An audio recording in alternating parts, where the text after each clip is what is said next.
The next item of business is topical questions, and at question number 1, I call Jeremy Balfour. Thank you, President Officer. To ask the Scottish Government whether it will provide an update on the removal of dangerous building cladding in light of the recent publications by Scotland's cladding remediation programme. Minister Paul McLennan. The Scottish Government has established a comprehensive cladding remediation system. Since the essential new Cladding Remediation Act came into effect earlier this year, we have launched a £10 million scheme to support owners with building assessment. All buildings that were on the pilot programme. Minister, can I just ask if you might angle the microphone towards yourself? Thank you. We'll see if that makes any difference. Card is in. I don't know if that's any better. We'll start again, Presiding Officer. Is that better? The Scottish Government has established a comprehensive cladding remediation system. Since the essential new Cladding Remediation Act came into effect earlier this year, we have launched a £10 million scheme to support owners with building assessment. All buildings that were on the pilot programme have had an initial review. Many do not require further action. All others are either undergoing a statutory assessment, will be assessed by their developer, or will have assessment funded by ourselves. We have asked owners of social housing to confirm buildings at risk, and we will seek assurance of action being taken. Where needed, they can apply for funding to support assessment. And once enacted, the Building Safety Levy will provide an important funding stream as we continue to mitigate fire safety risks. Jeremy Balfour. Can I thank the Minister for his answer? But it's been 8 years since Grenfell tragedy brought the issue of dangerous cladding to light. And yet the Scottish Government are still dragging their heels while people are stuck in potentially dangerous properties or unable to sell their homes without proper certification. Can the Minister finally give us a timeline for when the single building assessment will be introduced and confirm that it will be in line with UK lenders and what they require? Minister. I would disagree with the points that Mr Balfour has made. I think it's essential when we introduce the new legislation that it deals with the unique tenure system and the challenge that we have that doesn't exist elsewhere in the UK. Commencement of legislation that I mentioned has allowed us to rapidly increase that pace. For buildings that the Scottish Government has been responsible for, we've taken action, urgent action, wherever recommended by a fire engineer. I mentioned about the launch of the single open call. That's proven very successful in identifying new buildings that were not previously known to us via any other source. We've concluded an exercise also with local authorities and confirmed a substantial portion of these have appropriate mitigation measures. We've also made substantial progress with a universal exercise across RSLs and are supporting RSLs to make progress with statutory assessment. It's not appropriate to compare Scotland with other parts of the UK. It's simply not possible to make the necessary progress prior to introducing the cladding mediation legislation, which gave us the necessary backstop powers to address Scotland's unique tenure issues. Jeremy Balfour. I think it's deeply disappointing that the Minister hasn't been able to answer the question about UK lenders and people worried about their mortgages on their property. So let me give him a second chance. A variety of stakeholders agree that a central register for affected properties is essential to property addresses this issue.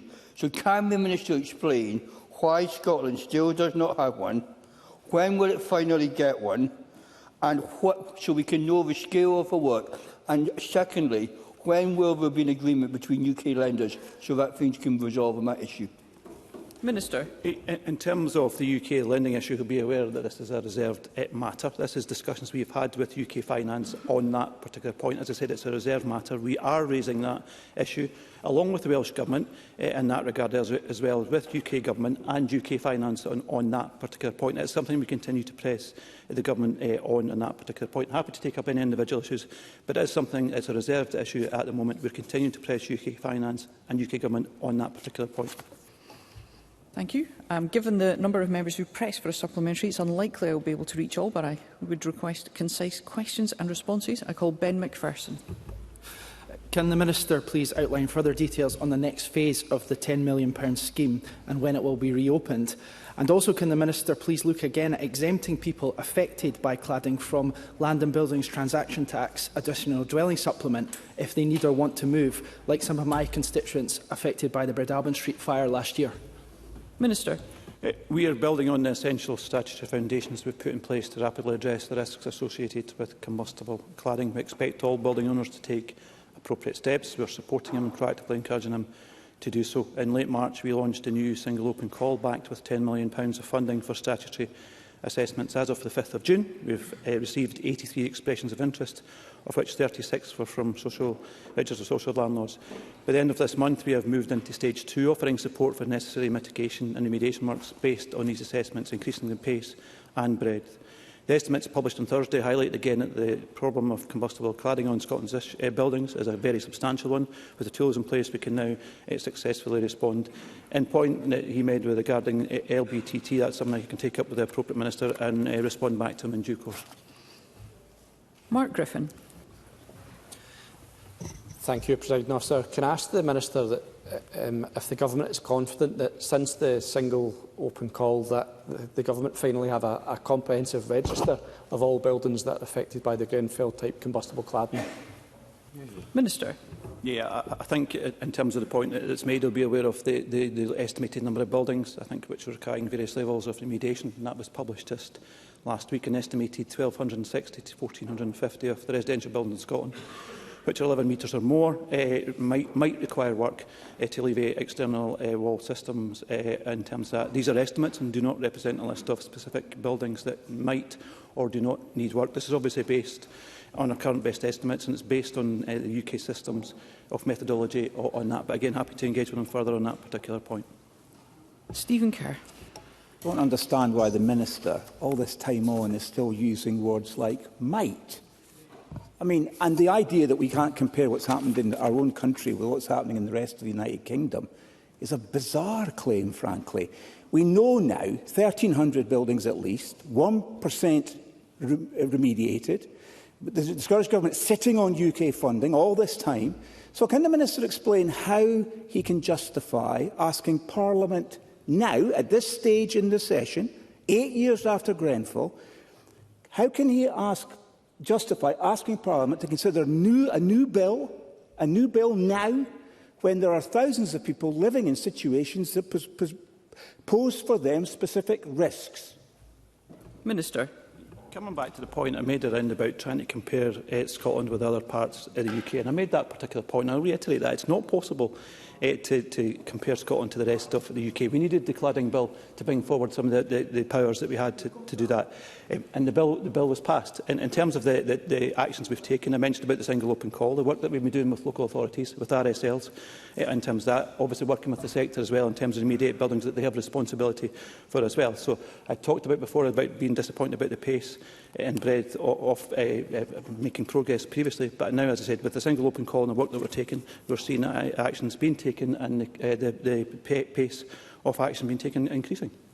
Willie Rennie. You know the SNP are in trouble on performance when they refuse to be compared with England. What's the reality here is that the government are way behind. They say they're moving at pace. So if they're moving that fast, why can't the Minister give us a date, like in England, when this work will be completed? Minister. I think one of the key points when we're talking about cladding, and Mr Rennie will be about that as well, one of the most important points is obviously to get the single building assessments done and in place as soon as possible. We worked very closely with the development sector on that particular point. I think that was work that we'd done collaboratively with them in terms of that. So the more ability that we have to get more SBAs done, it means the quicker we get the buildings remediated. The open call that I've talked about, the work with local authorities and the work with RSLs, will see that pace increase. We'll move on to question 2, and I call Pauline McNeill. To ask the Scottish Government what its response is to reports of claims by a whistleblower at Police Scotland that officers are being coerced into logging individuals in line with their gender identity, even in serious sexual assault. Cabinet Secretary Angela Constance. Presiding Officer, while decisions on how crime data are recorded are operational matters for Police Scotland, Police Scotland has been clear it does not direct officers to record sex or gender in a way that breaches legal obligations. I also expect them to ensure their practices are lawful and support accurate and consistent data collection. Police Scotland is already reviewing how it records and uses sex and gender data. That review was underway before the recent Supreme Court judgment, and it will now take full account of the ruling when reaching its conclusions and making recommendations. Public bodies are also guided by advice from Chief Statistician, which encourages data collection based on user needs and context. Pauline McNeill. Well, it is far from clear. Reports in the press are that widespread confusion and unease among staff about how suspects who identify as transgender are recorded in official systems. Many staff say they have to record someone and indeed search them based on how they present, even if that is the moment of arrest. And it appears that there is no official guidance, so staff are left to navigate sensitive and legally significant decisions without clear guidance. A whistleblower said it is putting officers and staff in a situation where they are having to do things where no one knows where this decision is coming from and there is no actual policy. People are just feeling kind of coerced into doing it. So I ask again, given the press reports, is the Cabinet Secretary not concerned about the apparent lack of clarity being experienced by officers in the front line about how to record the sex and gender of suspected serious sexual offenders? Cabinet Secretary. Presiding Officer, I do believe that there currently is clarity, and if I could provide the response that Police Scotland gave, bearing in mind this is an operational matter that they gave in response to the press reports, where it was said it is inaccurate and misleading to suggest a male accused of rape would be recorded as a woman. It is inaccurate and misleading to suggest female officers and members of staff are coerced into carrying out intimate searches on male prisoners. The Chief Constable has been clear that our ongoing review of sex and gender will take into account all views, the legislation, guidance and legal advice. And if I can reassure the member that in my engagement, notwithstanding that these are operational matters, but I do discuss this with the Chief Constable and progress has been made. McNeill. I hope the Cabinet Secretary would agree with me that it is critical in sexual offences that the offender is recorded on the basis of their sex, because it distorts the statistics otherwise. But in September 24, the Chief Constable stated that rape and other sexual offences would be recorded on the basis of biological sex. So we're happy. But in a letter to me and in press reports, they've indicated since then that there is no set policy on how to record sex and gender of individuals. So I stand by what I said in that press report. It must be true, because there is clear confusion. And that's why I wrote to Police Scotland. And Police Scotland is currently undertaking a review of sex and gender. I asked the Cabinet Secretary, surely she must have a discussion now with Police Scotland about how they are recording sex when it comes to sexual crime, and that there's clarity for police officers on the front line. And does she also agree that it's absolutely critical that the Government give the proper guidance in relation to all public services? Cabinet Secretary. Presiding Officer, in September 2024, the Chief Constable advised the Scottish Police Authority that a man who commits rape or serious sexual assaults will be recorded by Police Scotland as a male. And I do acknowledge and respect that Ms McNeill has long voiced her strong and clear views on this matter, that the importance of using biological sex for data accuracy, understanding patterns of offending behaviour and shaping public policy. And I would also concur with the importance of transparency and the accuracy of data.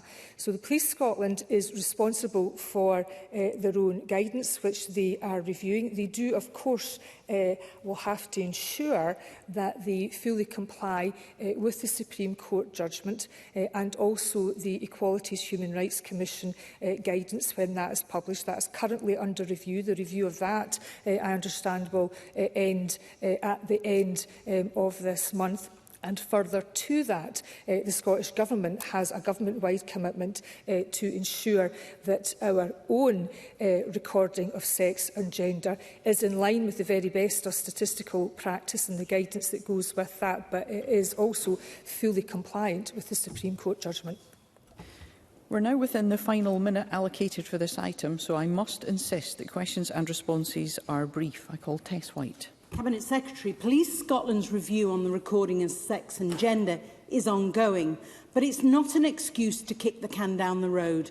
The force provided assurances to the Scottish Police Authority that the timeline for review does not preclude any immediate improvements identified and required to internal practice or policy, and that's in stark contrast with the meeting the Cabinet Secretary herself held with the Chief Constable on the 30th of April, in which she emphasised that Police Scotland must await EHRC guidance on the Supreme Court ruling.